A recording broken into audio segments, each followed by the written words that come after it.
안녕하세요. 북튜버 부산의사입니다. 오늘은 오랜만에 만화책 리뷰를 해보겠습니다. 제가 예전에 아트 슈피겔만의 마우스라는 책을 소개해드린 적이 있었죠. 나치의 유대인 홀로코스트를 다룬 굉장히 유명한 작품인데, 오늘은 이 마우스와 함께 대표적인 반전 만화로 꼽히는 맨발의 겐이라는 작품을 소개해드리겠습니다. 작가는 나카자와 케이지라는 일본분이고요. 2차 세계대전 당시 6살의 나이로 히로시마에서 원폭을 당한 본인의 경험담을 바탕으로 만화를 그려서 1973년 소년 점프에 연재한 작품인데, 당시 큰 인기를 모으면서 영화 애니메이션으로 제작됐었고 아직까지도 마우스와 함께 대표적인 반전 만화로 꼽히는 작품입니다. 연재 당시에도 세계적인 관심을 받으면서 여러 나라에서 번역판이 출시도 했었는데, 우리나라는 아무래도 일본에 대한 국민 정서가 다른 나라들이랑은 좀 다를 수밖에 없으니까 작품이 처음 연재된 뒤 27년이나 지나서 2000년이 돼서야 번역판이 처음 출간됐어요. 저는 한 10년 정도 전에 이 만화를 처음 접했고요. 만화의 내용은 작가의 경험담을 바탕으로 한 자서전적인 이야기인데, 원폭으로 가족들을 잃고 피폐한 전후 일본에서 고아로 살아가는, 어떻게 보면 굉장히 불행하고 암담한 상황이지만 그 와중에도 희망을 잃지 않아야 한다는 그런 소년 만화적인 교훈을 담고 있습니다. 점프에 연재했었으니까. 그런데 내용 자체는 어린 친구들이 보기에는 상당히 잔인할 수 있어요. 특히 원자 폭탄이 터진 직후 히로시마 상황을 작가가 경험했던 그대로 만화에서 묘사하고 있는데, 정말 말로 표현하기 힘든 그런 잔인한 장면들이 많이 있습니다. 물론 작가분의 그림체가 그렇게 디테일하진 않기 때문에 보기 불편한 정도는 아닌데, 그래도 약간은 마음의 준비를 하셔야 되고요. 전쟁이 끝난 뒤에는 주인공이 피폐한 히로시마에서 살아남기 위해서 노력하는 여러 가지 에피소드들이 나오는데, 제가 가장 인상 깊게 봤던 건 3권에 나왔던 요시다 세이지의 이야기였습니다. 세이지는 부유한 집안 출신으로 파리 유학을 계획하고 있던 촉망받는 화가 지망생이었는데, 원폭을 당한 후에 팔 다리를 못 쓰게 되고 피부가 썩어가면서 가족들의 골칫덩이로 변해버립니다. 팔다리를 다쳐서 사람 구실을 못하고 썩어가는 피부 때문에 고약한 냄새가 나는 세이지는 사랑받던 가족들에게 철저히 외면을 당하는데, 이게 카프카의 유명한 소설인 이 변신이랑 좀 유사한 상황이죠. 변신의 주인공 그레고리는 하루아침에 거대한 벌레로 변하게 되는데, 원래 집안 수입을 책임지고 있던 그레고리가 혐오스러운 벌레로 변하면서 집에서 공간만 차지하고 돈을 못 벌어오게 되자, 가족들은 그레고리를 철저히 외면하고 집안의 골칫덩이가 된 그레고리가 죽어서 없어지길 바라게 됩니다. 결국 그레고리는 아버지가 던진 사과에 맞은 상처가 악화되면서 죽게 되죠. 그리고 가족들은 그레고리의 죽음을 기뻐합니다. 좀 더 넓은 공간을 쓸 수 있으니까. 맨발의 겐에 나오는 요시다 세이지도 피폭을 당하기 전에는 전도 유망한 화가 지망생으로 가족들의 자랑이었지만, 원폭으로 피부가 한꺼풀 벗겨지자 벌레가 된 그레고리와 똑같은 대접을 가족들로부터 받습니다. 처음에는 동정하고 그 다음엔 외면하고, 그리고 점점 미워하는 감정이 생기다가 마지막엔 빨리 죽어서 없어지길 바라게 되죠. 주인공인 겐은 큰 돈을 받고 세이지의 간병을 하게 되는데, 세이지의 가족들이 세이지가 빨리 죽어서 없어지길 바라는 걸 보면서 같은 피폭자로서 연민을 느끼게 되고 세이지의 가족들을 비판합니다.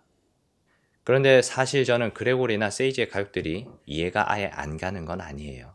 살면서 그런 경우들을 너무 많이 봐서 개인적인 생각이고요.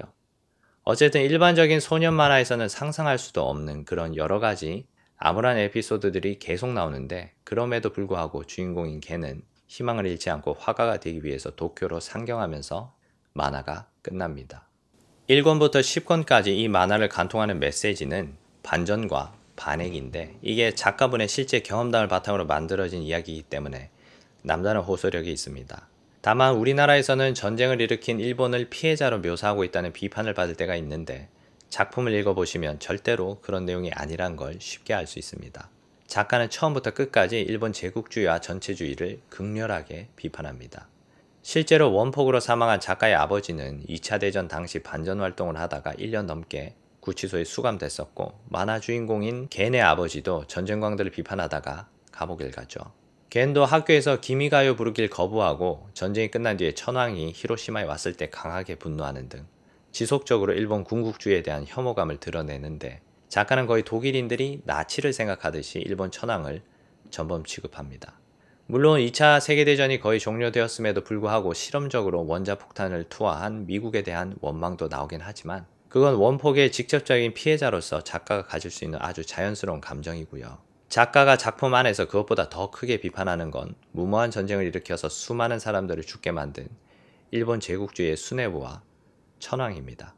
작가는 주인공과 주인공 아버지의 입을 빌어서 일본은 군대를 만들지 말고 한국, 중국 같은 주변 국가들과 친하게 지내면서 평화적인 무역을 통해서 나라를 발전시켜야 한다고 지속적으로 강조합니다. 예전에 제가 리뷰했던 7년 전쟁의 고니시 유키나가가 떠오르네요. 그리고 일본의 유명 소설 료마가 간다의 사카모토 료마도 일본은 평화로운 무역을 통해서 발전해야 된다는 비슷한 사상을 가졌던 것 같은데 이게 역사적으로 일본 극우 세력들과 대립되는 일본 내 정치 집단의 주된 사상이죠. 그리고 작가는 일본 제국주의의 피해자인 한국과 중국에 대해서도 균형 잡힌 시각을 보여주는데 특히 주인공의 옆집에 살던 제1조선인 박씨를 통해서 일본이 조선에 저질렀던 만행을 설명해주는 장면이 자주 나오고 전쟁이 끝난 뒤에 박씨가 사업에 성공해서 걔네 든든한 후원자가 되는 등 제1조선인에 대해서 지속적으로 긍정적인 묘사를 하고 있어요. 그리고 6.25 전쟁을 통해서 이득을 보는 일본 사업가들을 강하게 비판하는 등 일본의 이익과는 상관없이 철저히 인도주의적인 관점에서 전쟁에 반대하는 일관된 모습을 보여줍니다. 그런데 제가 이 만화책을 읽어봤을 때 사실 만화 자체는 그렇게 재밌는 것 같진 않아요. 처음 나온 지 거의 50년이 다 돼가는 옛날 만화라서 개그나 감동 포인트가 요즘 만화랑은 약간 다릅니다.